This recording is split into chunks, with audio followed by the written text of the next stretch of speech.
Hi everyone, I'm April and you're watching the Tangled Cat Speaks. This is it. This is 2019, January. I have decided that I'm going to start doing the podcasts twice a month. So what I'm hoping to do, and this may get changed up as things go along, but I'm hoping to do the second and last Sundays of each month. So this is the second Sunday of January 2019. So thank you for coming to visit with me and starting the new year with me. I feel so awkward. I don't know why. It's a brand new year. Who knows? You wouldn't think I've been doing this for an entire year already. But so let's get started. Like I said, I'm April. You can find me on Twitter, Instagram, and Ravelry as the Tangled Cat. I am a knitter and crocheter here in Rio Rancho, New Mexico, and I am a 911 operator, police dispatcher. I've been doing that for almost 25 years now. So I'm getting short timer syndrome. I'm on the cusp of being able to choose whether or not I want to retire. I'll be eligible for retirement this coming October. So it's a little empowering, but it's also scary. I don't know what I'm going to do. This is all I've ever done. It's the only job I've known since I was 23. So it's a little scary. I don't know what I'm going to do when I grow up.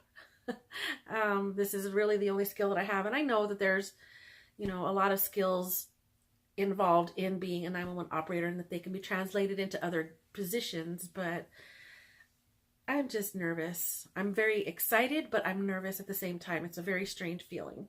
I do have 3 children. 2 of them are already grown and living on their own. And then I have my youngest, who is about to graduate high school this year. So that's another big milestone that's going to be happening in my life very soon. And I also take care of my mother. She is living with me right now. She is early onset Alzheimer's. So for right now, I am her caretaker. My sisters and I do this kind of rotating thing. She's with each one of us for a couple of years, and then she moves on to the next sister, and just around and around in a big circle like that, just so that it doesn't get too overwhelming for any one of us, because it is difficult being a caregiver to your parents. There's a lot of changes that happen and things that you're not expecting and all of that kind of thing. For any of you who take care of your elderly parents, you probably know what I'm talking about. If you're doing it on your own the entire time, it can be difficult, and I applaud those of you who are doing it, whether by choice or by circumstance. I applaud you, because it is very difficult, and my sisters and I are very lucky to have one another, and that we are all basically on the same page on how things should be done, and we trust one another. We take care of each other as well as our mothers. So that's one of the big things that's going on in my life, is taking care of my mom. And I do use my knitting as a release, because it can be a little bit of an emotional roller coaster ride for myself, and I imagine for her as well. So that's what I got going on. Let's move away from that. Because we're here for the knitting. So I think I showed you at the end of last year, at the end of 2018, that I had worked on a beanie that I knit out of some yarn from the Chem Knits Creations Etsy shop, and that I made the antler hat by Tin Can Knits. At the time, I was hoping to get a pom-pom, and I was hoping for it to come into the mail soon so that I can attach it. Well, sometime last week I had a little bit of a minor meltdown because I could not find the hat. The pom-pom came in and I could not find this hat. I was so sad. I couldn't figure out where the heck it went. I looked everywhere. I looked in my car. I looked under the bed. I looked everywhere. I called different businesses that I remember having visited the last time I remember wearing it. They didn't have it. I was so heartbroken, and poor my kids. That's all I kept talking about. I'm like, I can't find my hat. Where the heck? And in reality, it wasn't that big of a crisis because it didn't take me that long to knit. And it had only used 49 grams of the 100-gram skein. So I had plenty to knit a second one. But I didn't want to knit a second one. You know, it was that whole, you know, been there, done that kind of thing. And I didn't want to do it again. And I was feeling very distressed. So that's all I kept talking about. I would like be visiting with my kids, and then I would just randomly get up and like disappear for a few minutes because I would come into my room and just start searching through things all over again. Well, I finally decided it's gone. I'm going to pull out the rest of that skein. I'm going to start knitting another one. And I don't know what it was. It made me go back to my car again. And I searched through everything. I even stuck my hand into the corners of the seats where I knew it couldn't have possibly fit. But I was sticking my hands, running my hands along everything.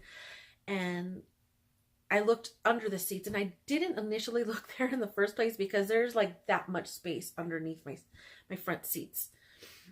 And I didn't look there because I figured, oh, it's not going to just squeeze itself in there. But sure enough, it did. On the passenger side, it did. I found it. I was like on cloud 9. I came in, yay, screaming and freaking people out. I was so happy because it kind of reminded me a while back of, and I think I might have mentioned this early on last year, about a pair of fingerless gloves that I had knit.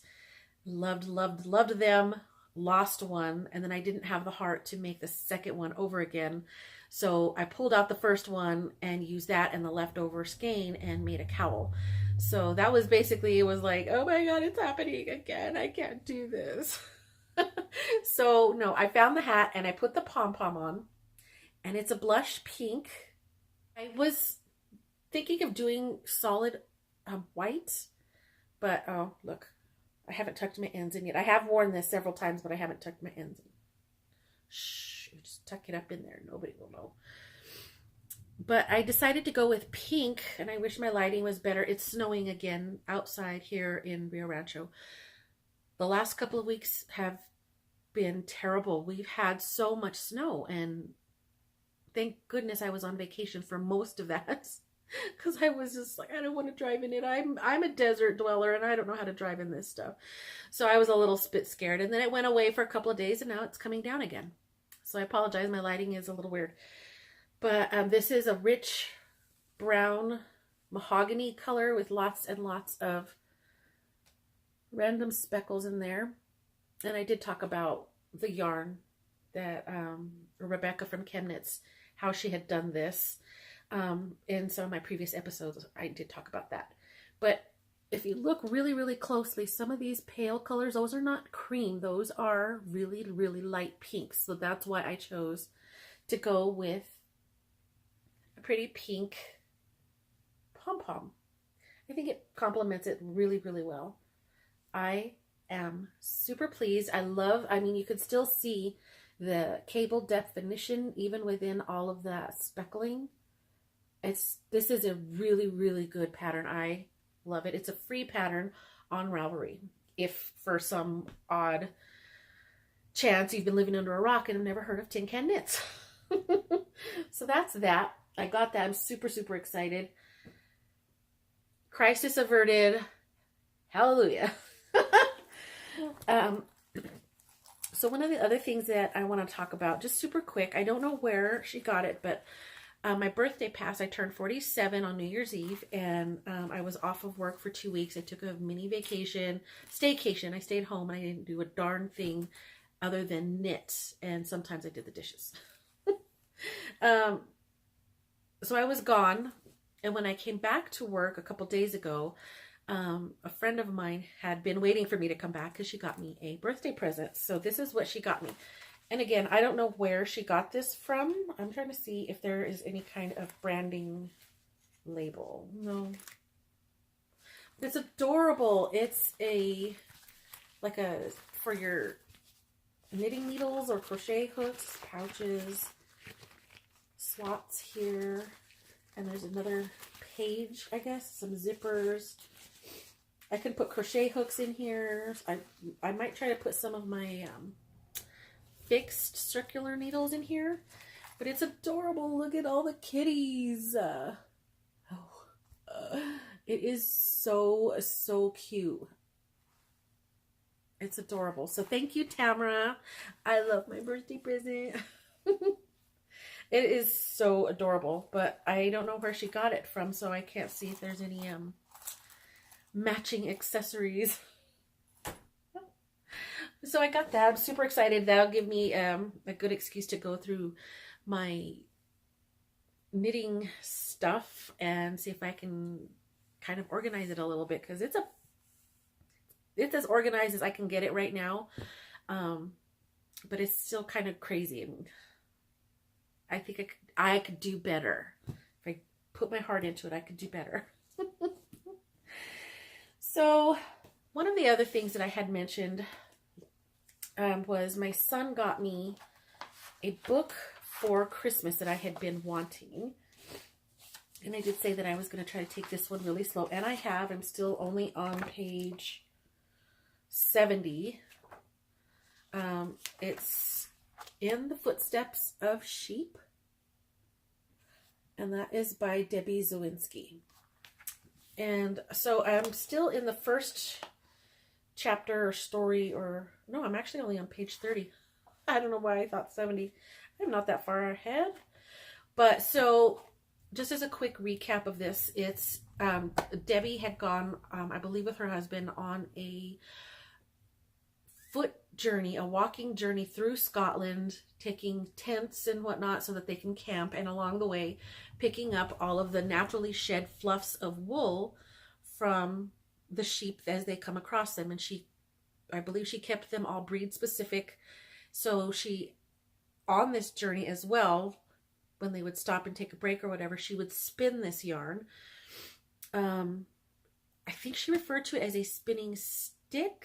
And I don't know if that's something different than a drop spindle. I really don't know what that means. But she referred to it as a spinning stick. But she was spinning up the yarn, or the wool, into yarn as she was going along. And I believe she was keeping everything breed specific. And each section in the book is about that part of that journey, that particular yarn that she spun up, and she made corresponding knitting patterns. So the one that I'm on is Shetland.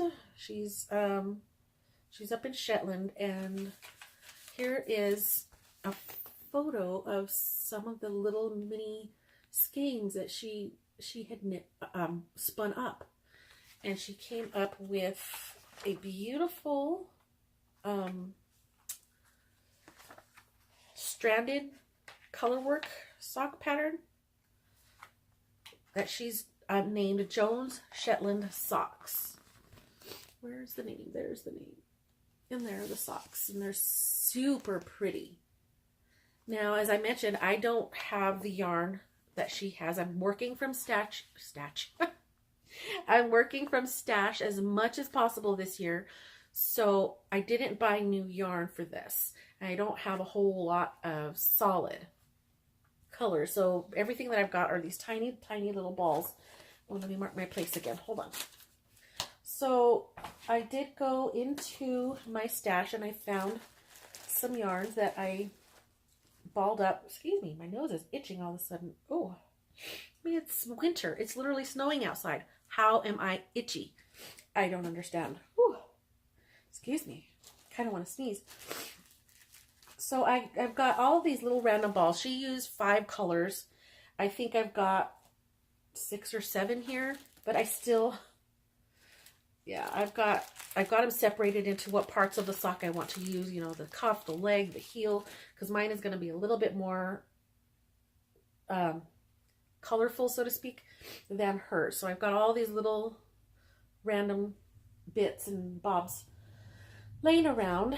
So I decided to try to go through and find something in a relatively natural looking color palette for these socks. And I did get them started. I'm using a 9-inch circular knitting needle. And right now I got it on 2 because I was trying it on. But it's a 9-inch circular needle with, it is a 2.25 millimeter. And I have it on 2 of them. One of them is not the right size, but I put the sock onto 2 needles so that I can have more room to be able to try the sock on. Make sure I was doing okay. Every few, every few sections of the chart. Oh, that is so terrible. Sorry. Every few sections of the chart, I try on the sock. So this is what it looks like so far. And I'm really liking it. The pattern itself is knitting up rather quickly. This, I would say, is about a day's worth of knitting. It's just quick and easy to follow. The chart is really simple, beautiful. So I've got, mine is out, obviously a darker version of what she's got. This is like a army green color. There's the rust color. This gray, I supplemented this if you look really close, there's some oranges and golds in the gray. That is supposed to supplement what little of this army green that I have. And I still don't think that I'm going to have enough of that army green to finish the entire sock. So I don't know. I don't know what I'm going to do about that. I kind of underestimated how much yarn I might need. So I might end up finishing the repeat on the foot and then just doing a solid color the rest of the way down, or maybe just ending the foot in this same, because this pattern here, the black and the gray striping, is only in this section of the sock, and I'm thinking I do have enough of both of those. Maybe I can just finish the repeats that I can get done with the colors that I've already chosen, and then repeat this striping, this vertical striping on the rest of the foot until I get to the toe, and then use another contrast color for the toe, the way that I did for the heels. So that's one of my ideas. Now my second idea is to just use the yarn that I have set aside for the second sock and go ahead and complete the first sock as written, and not do the second sock at all. Because this is getting on my nerves. I'm already having anxiety about having to tuck all of this in. It's starting to get overwhelming, and I'm like, oh my God, that is so many ends for one sock. And I did try as much as possible to carry the yarns up inside, you know, if I could see that it was only going to be a few rows before I come to that particular color again, then I'll just try to carry it up along the inside of the sock. But it's just so much. I've only done a few color work, like stranded color work projects. I've done quite a bit of mosaic, but stranded is not my thing. One, because of all of this, and two, the end, you know, the beginning of the round, wherever you change colors, it's just not pretty. And I'm sure that I can fudge it a little bit and make it look better as I tuck in these ends, but it's still just not, it's not making me super happy to work it. Seeing it worked up is beautiful, and I'm super thrilled about how it looks, but I just want this to magically disappear. Can I just leave that? Ooh, maybe I could just like braid it and then just like have a braid going down the side of my sock. I don't know. I'm not a fan of how slow I knit color work. I do have to be very conscious of my gauge, because again, this is not something that I am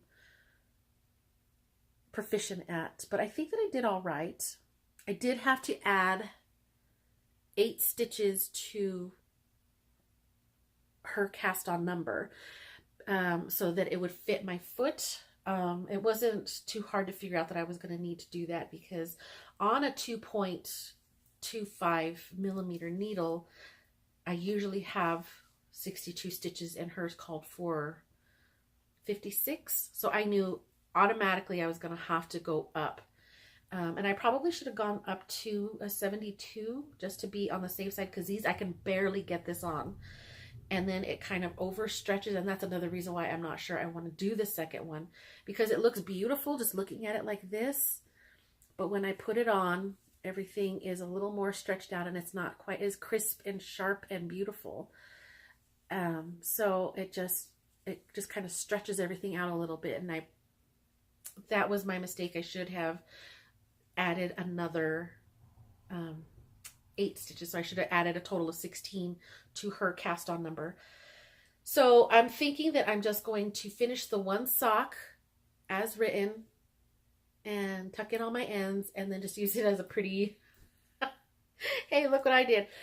Because I do want to knit every pattern that is in her book. And I'm not going to necessarily be able to wear all of them, because there is a pair of baby booties in there, and you know, I want to knit it just for the sake of knitting it. And I think that's what I'm going to do with this one. The more I talk about it, the more I feel like the decision is happening that I'm going to just knit the one sock and put it on display or something, just to say that I did knit that pattern. I think that this is the only sock in her book that uses more than one color. And it's the only color work sock. I think everything else is just a single color. So I won't feel guilty if I don't finish the second one. And who knows, maybe somewhere down the line, obviously I have the book to keep. If I decide that I ever want to do this particular pattern again, I have it. And I, you know, when I'm not telling myself not to buy so much yarn, maybe I can actually buy enough and use the right stitch count and all of that kind of stuff and try it again. But right now, I did put it down because I was starting to not love it. I have a hole that I don't usually get after the heel, and I'm like, how did I get this hole, you know, where you join the short row heel? I usually don't get a hole, and somehow I have a hole. And I don't know, everything about this sock is just not on par with my regular quality check standards. So I love how it looks here, and I think it'll just be a pretty display piece, not so much to wear. So I will hopefully in the future give that particular one another go. But I am loving the story. I am loving her narrative about her trip, about meeting people who are so nice, and just strangers who are willing to talk and chat about what she's doing. And you know, she's just learning about the local area and stuff like that. And it's just a really fascinating book. And I love that I'm taking it slow, reading only a couple of pages randomly here and there. So I recommend this. I really, really do. I think it's so intriguing. For me, it's along the same lines as Eat, Pray, Love, or Under the Tuscan Sun. It's just that kind of thing. Like just somebody's thoughts on what they did on this particular journey and how it affected them and what they decided to make out of that. And I'm super thrilled with this book. So yay, there is that.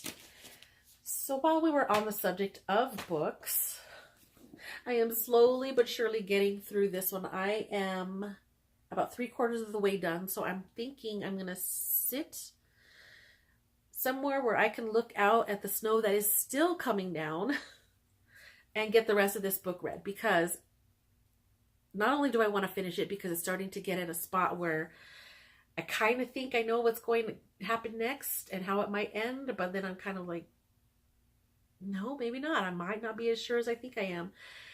And also, I'm about a week overdue turning this back into the library, and I need to hurry up and finish it so I can turn it in. My library won't charge you late fees as long as you turn it in within a reasonable time of being late, if that makes any sense. I don't know. But they don't just automatically start billing you the day that you're, you know, 1 day overdue. So that's nice, but I do need to turn this back in soon because I feel bad. And I also feel like I'm not going to be able to go get another book or a movie or an audio book or something. Like they're going to just be like, no, you still owe us a book. You can't have another one. And I don't know if that actually happens, but I have that in my mind and I'm a little scared. So I want to finish reading it and turn it back in. I do have the next book that we are reading now in January for the Delicious Death group on Ravelry. That's the book that's the club where we read everything Agatha Christie. Now, I have been part of this group on Ravelry for several years, and one of the moderators has been keeping track on all the books that we've read, how many times that we've come around to certain books, and we've read them multiple times. And now in December, it just so happened that she made a list of the books that we hadn't read because that list was shorter than the books that we had. So it turns out that the number of books that we hadn't read by Agatha Christie were 12. So we all did a quick little vote, and it was pretty much unanimous that through the year of 2019, we were going to read the 12 books that we hadn't already read by Agatha Christie. So the first one that came up, what we do is really cool. You know, in previous years, since at the end of every year, we vote on what books are going to be read the following year.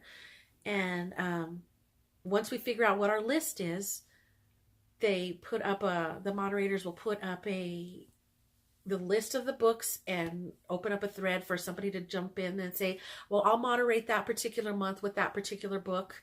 And everybody gets to choose one. Sometimes there's been years where I've done 2 books, 2 different months, stuff like that. And it's really just a very informal kind of thing. Whoever's moderating will usually put up knitting patterns, crochet patterns that might have something to do with a theme that's running along in the book.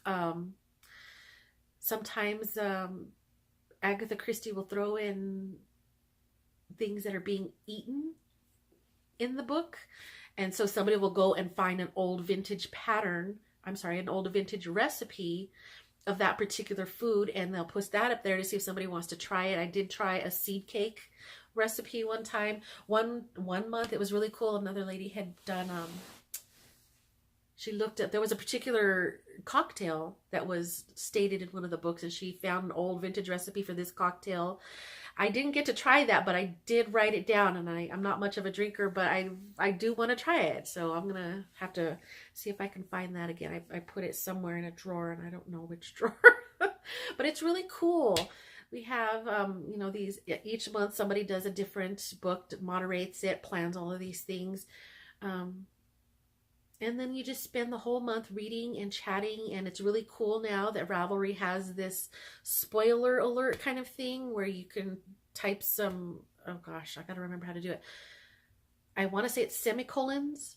Like you put a row of semicolons, hit enter, type what you want to type, and then enter, and then a bunch of semicolons again. And that'll put like a shadow bar sort of that just says spoiler, and you have to click on that to read what was typed, so that people who haven't gotten that far along into the book yet aren't upset because you just ruined whodunit.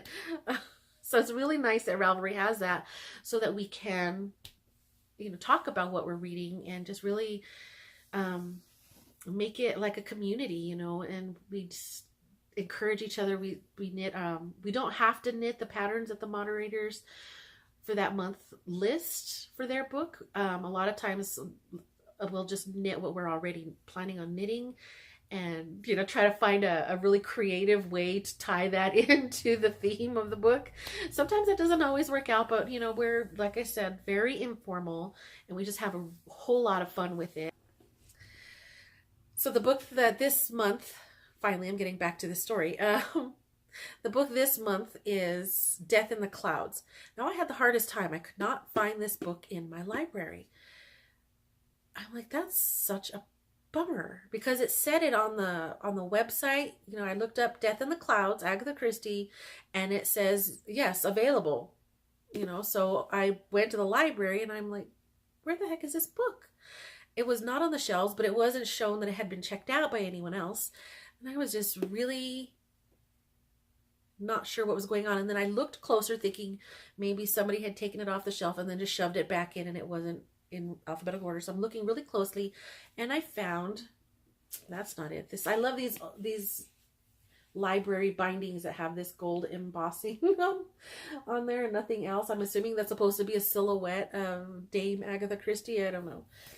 But I don't know. For some reason, I love these books. It just makes me feel silly and happy and I don't know.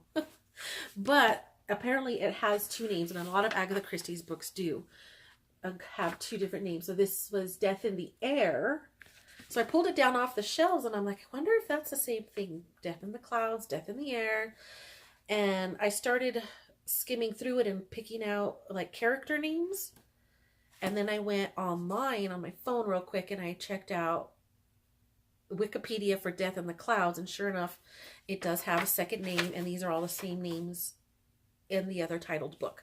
So I was like, oh, yay, there it is. So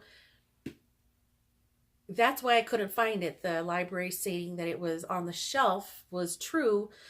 They just didn't really say that it's this under a different name. They kind of cross-referenced it for themselves, but didn't really notate that this was the same book. It says Death in the Clouds, so you look for Death in the Clouds, but it's really Death in the Air. Little frustrating. And I'm rambling about that, sorry. But I haven't started reading this one quite yet. I'm trying so hard to be a good girl and finish this one.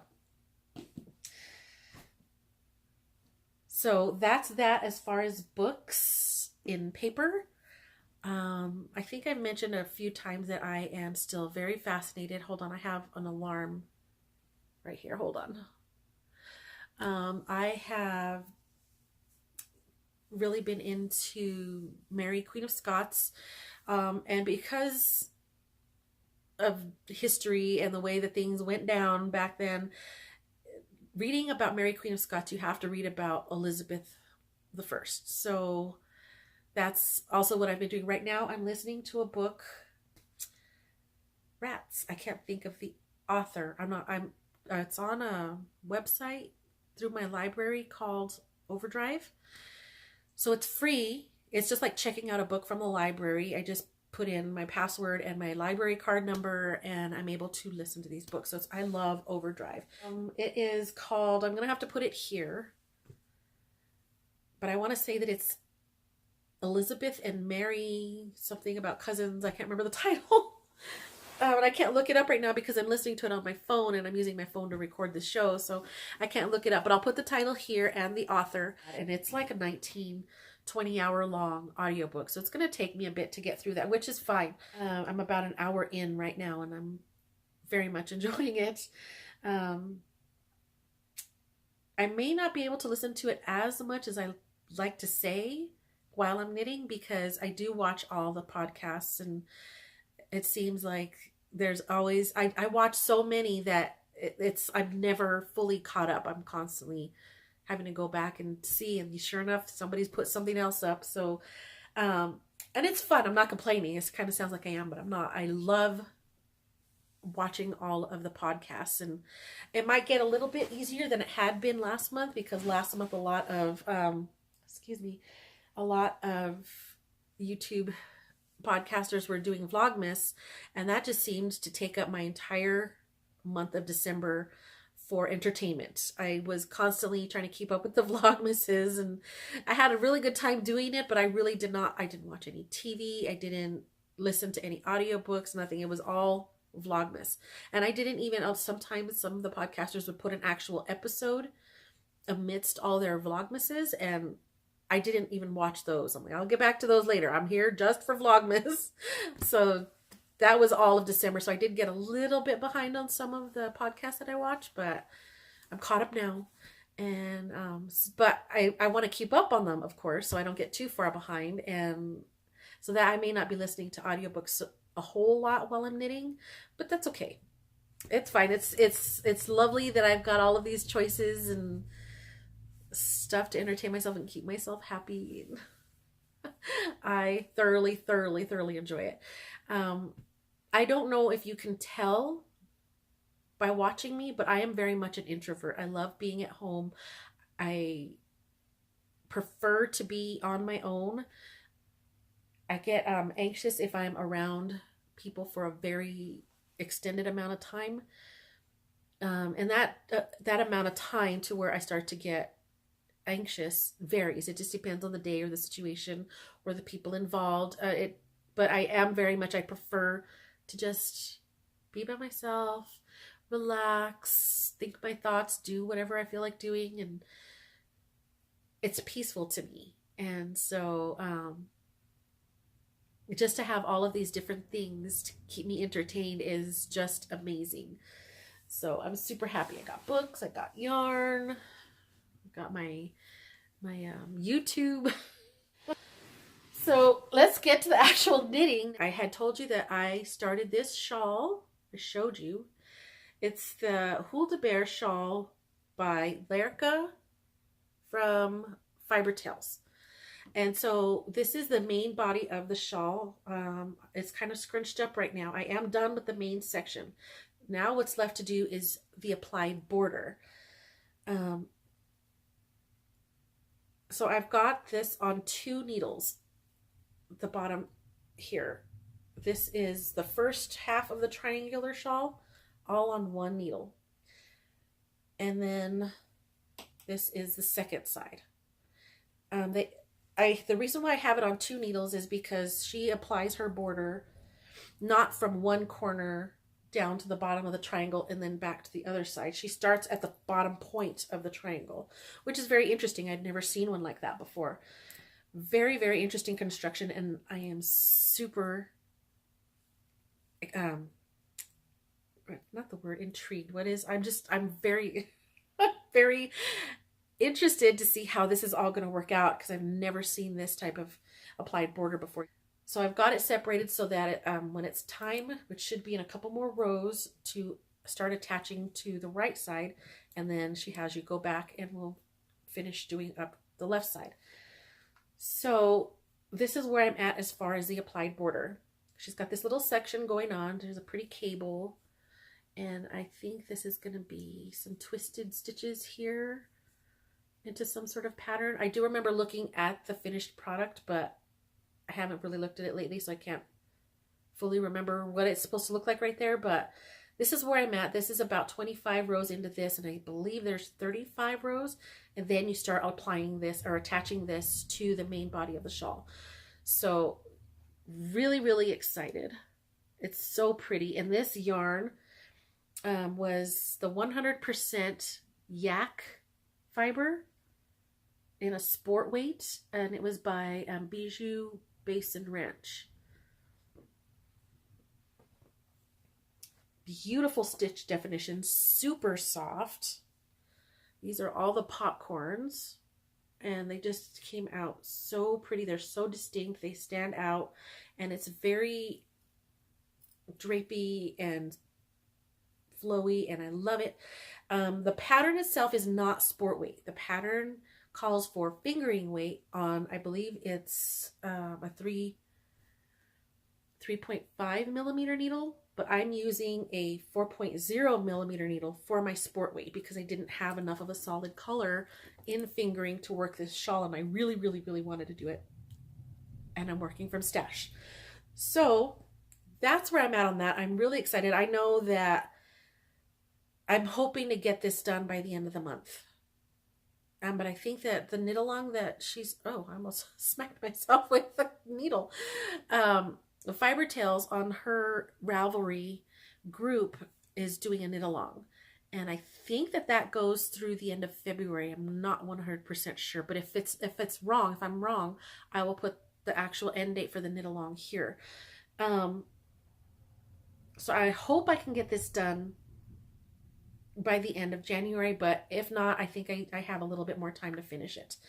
So that is the biggest thing that I've been working on. And I don't know if you noticed, the marker here is where I was at the end of December when I first showed you this. So I have done all of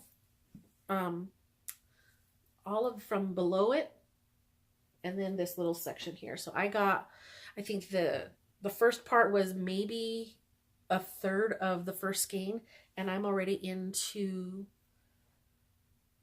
the second half of the second skein. So I've gotten quite a bit done. I've just been like, the popcorn was once I got the hang of it, which was very early on in the pattern, but once I got the hang of it, it went like very intuitive, very quickly, almost mindless. Very, very fun, and I just couldn't put it down. The other one that I've been knitting is, the name just went right out of my head. Hedgewitch. It's the Hedgewitch Shawl. And again, I'll put the designer up here. This one I have worked on quite a bit, but not as often, because that one just seemed to just go, and plus it's because it's lighter yarn, it's easier to see. I do believe I talked about that the last time. This one is very dark. This one, while the pattern itself is simple, it's I tend to get lost because the lace is actually done on the purl side, and then the rest row, or the easy row, the non-pattern, is on the front side. It's a little bit different. So this one has taken me just a little bit to get into the swing of things. So I'm going a little bit slower. This is a worsted weight shawl. I am just starting my second 100-gram skein. This was, I can't remember the name of the yarn. It's a 100% wool. I don't know the brand. I think this was one of those that I kind of was given by someone. But it's worsted weight, 100% wool. It's a little bit scratchy, and it's this really pretty foresty green. So I've done from, where am I? From the angel marker down since the last time I showed this, and I'm almost to the point where I'll have enough stitches to begin. There's a couple bands of just garter, and I'm almost to where the garter begins, the first garter band. So I'm slowly but surely working on that one. But I've just been so excited to try the applied border on the Hyldebær shawl that I just can't seem to stop. I just want to get there. So I think I'll come back to this one just a little bit more once I start actually attaching the applied border on the other one, and I start seeing it emerge, and then I can start going back and forth, and the curiosity will have been satisfied. So that's all that I have for you right now. I'm going to go ahead and let you go. I will see you all again at the end of January, so that should be the last Sunday of the month. And I hope that you have a wonderful week, that you get to do some crafting or reading or watching your podcasts and just enjoying your time. I really, really appreciate that you spent a little bit of your day with me, and I will see you all next time. Bye-bye. Now my eye is watering. I tell you, I don't understand what is going on with allergies right now. This eye is watering now, and my nose is itchy. I'm a mess.